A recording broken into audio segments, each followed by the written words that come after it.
segunda hora de Primera Página, ya 7 en punto de la mañana. Joel Horta, abogado y analista político, nos acompaña en este análisis de lo que es el panorama electoral para el próximo 27 de julio. Antes de ir a la pausa, dejábamos una consulta al aire con respecto a qué ha cambiado en los partidos tradicionales, qué ha cambiado en la militancia opositora actualmente con respecto a ese seguidor obediente, con respecto a esos lineamientos y a ese buen funcionamiento y entendimiento dentro de los partidos y, por supuesto, entre partidos. Pero antes de responder esto, le consulto algo que comentaba en la primera parte, que decía, bueno, el único partido de masas en este momento es el Partido Socialista Unido de Venezuela. Pero pareciera que esto también es algo natural, porque por lo general el partido de gobierno o el partido que está al poder, bueno, se supone que es el que debería tener mayor número de seguidores en el país. Esto no terminaría siendo también como un comportamiento esperado, como un comportamiento natural. Fíjate, el gobierno ha hablado con sinceridad cuando ha manifestado que ellos aspiran el poder hegemónico, es decir, ellos buscan la hegemonía del poder. Y dijeron que ganarían 24 gobernaciones y pues ganaron 23. Ahora han dicho que obtendrán las 335 alcaldías. Creo que son 121 o 123 están en manos de la oposición. Algunos de esos espacios se van a preservar. Ojalá se pudieran ganar otros espacios. El tema es que con la fractura opositora,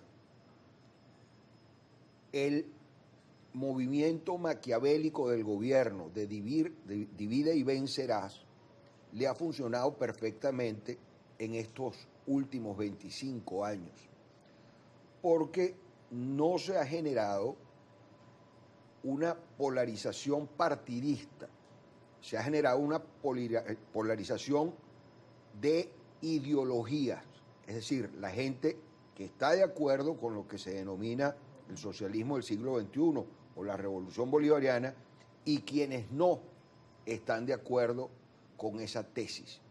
Sin embargo, en Venezuela, históricamente, si revisamos todos los procesos políticos, no ha existido verdaderamente un partido de derecha fuerte, porque en la memoria colectiva del venezolano se instaló el tema del socialismo. Fundamentalmente, a partir del año 58, la socialdemocracia, que representaba y el socialcristianismo, que de Copey.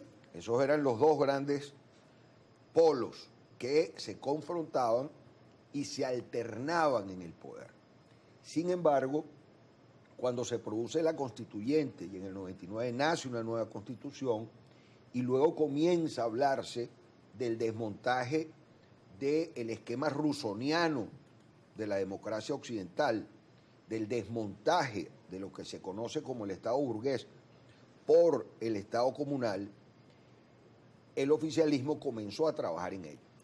Pero ahora le pregunto, habla de ese tema, esa estrategia de la división, divide y vencerás durante los últimos años, pero aparece una corresponsabilidad de quien divide y quien se deja dividir. Es un tema también de corresponsabilidad. Por supuesto, el liderazgo opositor tiene una grandísima responsabilidad.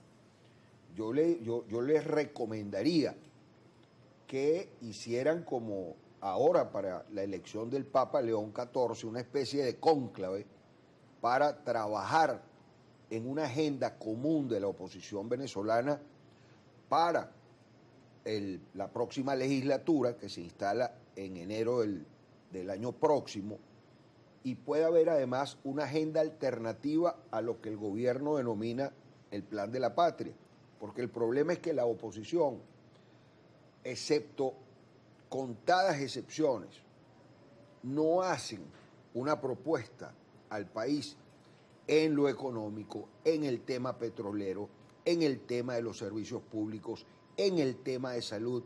Es decir, es solamente la crítica, pero no es una oposición propositiva. El día de ayer tuvimos a un diputado que está en ejercicio en este momento y va nuevamente a la gestión que inicia el próximo 5 de enero y le consultaba, bueno, si la oposición en este momento, bueno, no tiene una mayoría calificada, no tenía sentido que siguieran discutiendo entre ellos, pero identificaba por lo menos 5 oposiciones dentro de la fracción opositora en el Parlamento Nacional. Entonces esto, ¿qué utilidad termina teniendo que haya 5 subalianzas dentro de la representación opositora del Parlamento Nacional? Suena también como un poco complejo, tedioso, solamente explicar que hay diferentes oposiciones dentro de la oposición. Sí, porque además, de acuerdo al reglamento interior y de debates de la Asamblea Nacional, tiene que haber un mínimo de 3 diputados para que pueda conformarse una fracción. Y es así como ya veremos distintas composiciones y habrán distintas fracciones. Interesante sería ponerse de acuerdo y que la oposición venezolana tuviera una fracción unitaria de al menos 30 y tantos parlamentarios, que fueron los que resultaron 29 parlamentarios, porque el tema es que esa legislatura tampoco representa la realidad de lo que es el país, porque los métodos de adjudicación impiden que efectivamente las minorías estén allí representadas. Lo mismo ocurrirá muy probablemente con las alcaldías y veremos entonces en los próximos 4 años un país con el Ejecutivo Nacional en manos del PSV, con 24 gobernadores del PSV, con 300 alcaldes del PSV, con 1000 concejales del PSV, y pues será complicado porque en una democracia donde no existen los contrapesos, donde no existe además el respeto al oponente, porque no se le ve como al adversario, sino como al enemigo, difícilmente podamos construir consensos. Y esto es un llamado también al gobierno. ¿Qué se necesita desde su análisis para que ese no fuese el escenario? Porque hablamos de forma reiterada. Bueno, la oposición aprendió la lección, no aprendió la lección. Bueno, los resultados del 25 de mayo no aprendieron la lección. Hay que esperar nuevamente el 27 de julio, 28 de julio para repasar, para hacer luego el examen forense, a ver si aprendieron o no aprendieron la lección. O sea, ¿qué se necesita para que ese escenario que usted describe, quizás con un PSV posicionado en todos estos espacios de poder, no sucediera? Fuese el deseo de la oposición, pero ¿qué se necesita para que esto sea así? En principio tiene que haber un acuerdo entre la dirigencia opositora, pero también tiene que haber una reflexión ciudadana, porque el tema de la abstención a quien más favorece es al gobierno. El gobierno tiene una base electoral, como lo dije en el primer bloque, sólido y obediente, y basta con que ellos vayan a votar y la oposición se abstenga para que con una minoría electoral, porque todos los estudios de opinión dicen que el 80% del país quiere cambio, pero resulta que esos mismos estudios dicen que el 80% de los venezolanos no están dispuestos a participar en las próximas elecciones municipales. Es una contradicción brutal. Pareciera, como se dice en el argot cotidiano del dominó, parecer un juego trancado. Un juego trancado, porque estudios de opinión dicen una cosa, pero en la práctica, a la hora de ir a la máquina de votación, no se da el ejercicio del voto. Entonces, Bueno, quien no sale a votar, y yo lo digo responsablemente a todos los ciudadanos venezolanos, quien no sale a votar le está haciendo el más grande favor al gobierno. Es una responsabilidad ciudadana la participación y no puede haber excusa que si el árbitro, que si el 28 del año pasado, bueno, ya pasó un año y no ha sucedido ni va a suceder otra cosa que el término del mandato del presidente Maduro. La verdad es la realidad. La gente no puede seguir de manera gaseosa pensando en que aquí va a llegar el Espíritu Santo y va a cambiar el estado de las cosas. Esto lo cambiamos los venezolanos, y hay que sí unirse en torno a puntos fundamentales, el tema sancionatorio, que de verdad, bueno, ya lo vemos, esta relación de toxicidad que existe entre el gobierno venezolano y el gobierno estadounidense acaba de quedar demostrado ayer. Ya dieron una extensión de las licencias para el tema del gas, y lo mismo sucederá con el tema petrolero, porque es que resulta que estamos en una guerra energética a nivel mundial y geopolíticamente Venezuela es fundamental para lograr ese equilibrio.